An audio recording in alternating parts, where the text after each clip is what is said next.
forums or internet chat rooms or whatever. You just sort of leave it at the door, and that was something that I learned in my life that I've kept with me forever. Because I remember Spring Awakening, we all went to that first meet and greet for the Off-Broadway run, and everybody was talking about Spring Awakening in town.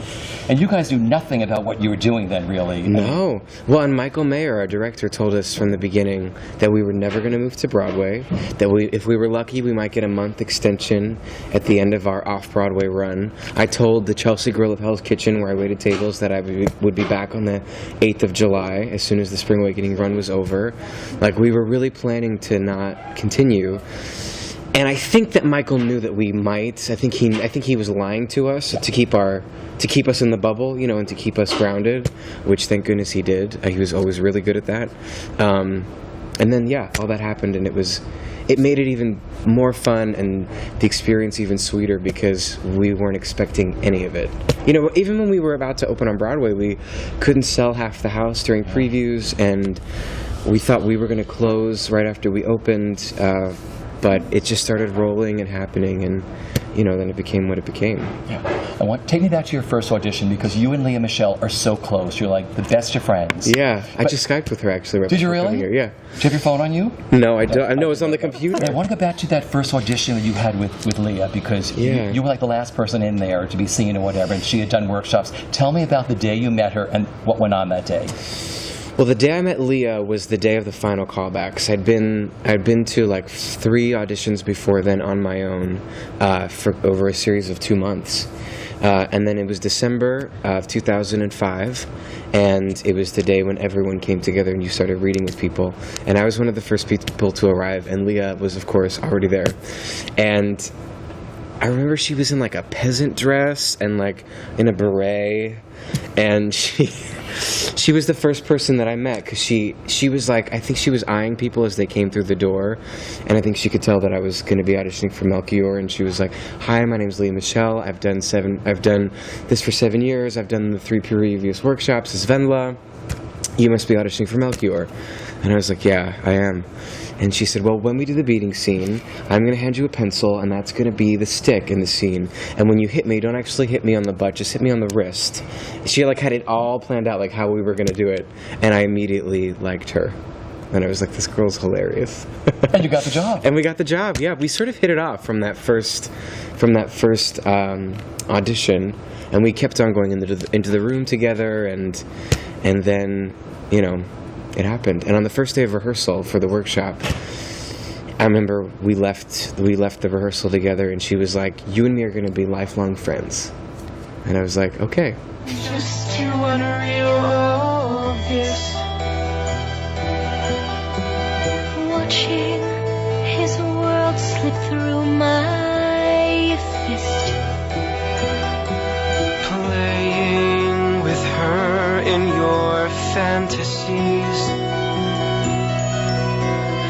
Haven't you heard a word how I want you? Why do you think your friendship works so well? I think that during Spring Awakening, our friendship worked so well because we were doing really intimate things together, and we became close because of that, and we spent so much time together. I think that's why it worked then. I think our friendship works now because it's a thing that, I consider my relationship with Leah a long-term relationship, a long-term friendship. And the thing that we've done is we were spending so much time together at first, and then we separated and spent a lot of time apart. And I think we both sort of learned that the key to, for us at least, a healthy long-term relationship is being able to grow with each other and being able to grow and develop without each other. And being able to see someone after months of not seeing them and see how they've changed and be like, "Wow, that's so great, you're now this person," and not constantly defining them in the experience that you had before, but always being able to watch someone grow and develop and celebrate that. Yeah. I want to get into Glee, this phenomenon, this television phenomenon that millions of people watch every week, the Gleeks and the fans all around the world. Yeah. How did you meet creator Ryan Murphy? And how did you land the role of Jesse St. James? I met Ryan. I did a pilot. During Spring Awakening, I left for a month to go shoot a pilot for FX called Pretty Handsome that Ryan created and directed that did not get picked up. But that's where I first met him. And then a year later, he was doing Glee and, had seen me in Spring Awakening and knew me and Leah and said, he just said, I want to write a role for you on the show, which was lucky for me and great. And so that's how it happened. Not a nice guy, Jesse St. James, though, right? Beautiful to look at. Well, he said, I want to write you a role that is unlike you, as everyone thinks you're so nice and sweet, and so I want you to play somebody that's conniving and a little bit evil. And I was excited about that. But you love all those people on that show. I do. In real life. Yeah, that's why it's so fun to tear them down.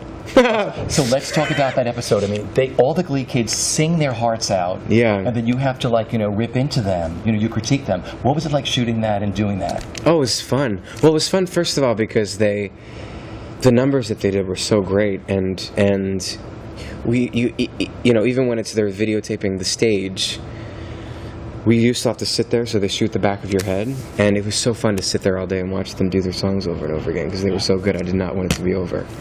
So that part was fun. And then it's fun to, be mean. Because I'm not a quick, in life, I'm not a quick, say something funny or say something mean. I don't have that thing. But so it's fun when, it's written out for you and you can just deliver it in Ryan's words. It's also fun in this play, The Submission, where, there's some yelling and screaming. And I think it's maybe, I don't know, maybe it's easier to do when you love the people because you trust each other so much and you know that at the end of the day you don't actually mean it, so you can really go for it when you're doing it. I think my favorite Glee episode of yours is Prom Queen. Oh yeah, what happened in that one? You come back, you ask Leah to the prom. That you sing, you do the Adele That's song. the Rolling in the Deep. Right. Yeah. Did to you? It's my one great regret. Yeah. It's kind of weird. One day you were telling me that you loved me, and then you were inexplicably throwing eggs at my head the next. I know. I traded love for a 4th consecutive national championship. It was a bum deal. For a 1st, maybe, but for a 4th, no way. I've come to make amends.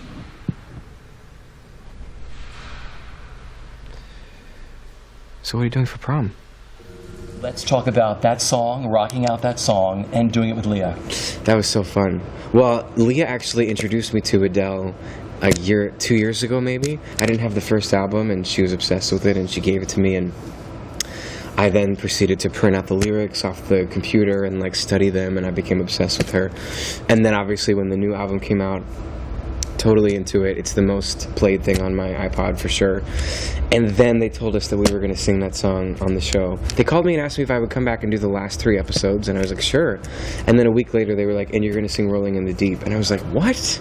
I was so excited. I was so excited. There's a fire starting in my heart, reaching a fever pitch, and it's bringing me out the dark. Finally, I can see you crystal clear. Go ahead and sell me out and I'll lay your shit bare. See how I leave with every piece of you. Don't underestimate the things that I will do.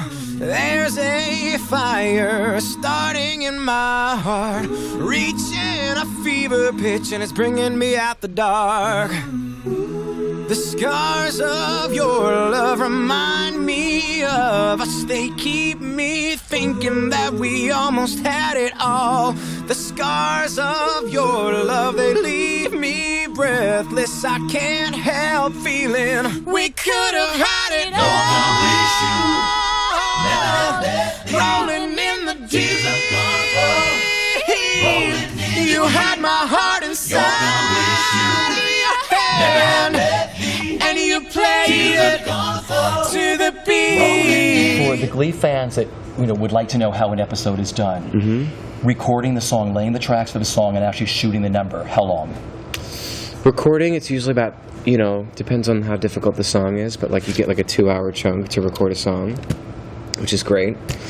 And you take it one verse at a time, or do the whole thing, whatever sort of is necessary for the song. And then usually like a couple of days later or a week later, you shoot it. Rolling in the Deep we did in half a day, just because it was just the two of us and there wasn't any dancing.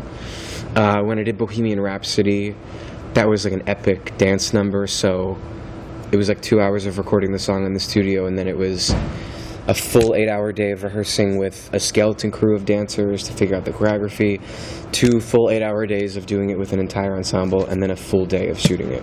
So it sort of depends on the, what's required in the number, but... Yeah. What's your favorite musical moment that you did on Glee? I think it's Bohemian Rhapsody, because it really stretched me vocally, and it stretched me, because I love to dance, but I can't feature a triple pirouette or like the splits or anything. And so it's fun when I get to dance, and that was really challenging for me to do, and the partnering was really hard, and it was so fun. I just loved it. I think Bohemian Rhapsody, yeah. You act, sing, and dance. Sometimes. You do it all. Do you prefer one to the other out of the three?